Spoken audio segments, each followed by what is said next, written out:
গুরুদেব, আমি ভয়কে কিভাবে সবচেয়ে ভালোভাবে মোকাবিলা করতে পারি? শ্রদ্ধার মাধ্যমে আমরা ভয় থেকে দূরে থাকতে পারি। শ্রদ্ধা হলো এই বিশ্বাস যে আমাদের কেউ আছেন এবং কোনো দুর্গতি আমাদের কখনোই স্পর্শ করতে পারবে না। এই শ্রদ্ধা দ্বিতীয়ত, নিজের ভেতরের শৌর্যকে জাগিয়ে তুলুন। আমরাও নিজেদের মধ্যে দেখব কি হবে, আমার সাথে যাই ঘটুক না কেন আমি তা মোকাবিলা করব। বড় জোর কি হতে পারে? মারা যাব, এর বেশি তো কিছু হবে না, তাই না? এইভাবে নিজের ভেতরে শৌর্যকে জাগিয়ে তুলুন। প্রথমে শ্রদ্ধাকে জাগান, তারপর শৌর্যকে জাগান।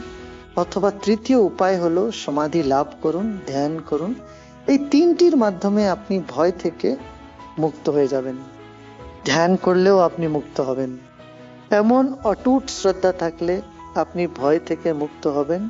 এবং তৃতীয়ত, নিজের শৌর্যকে জাগিয়ে তুললেও ভয় থেকে মুক্ত হয়ে যাবেন।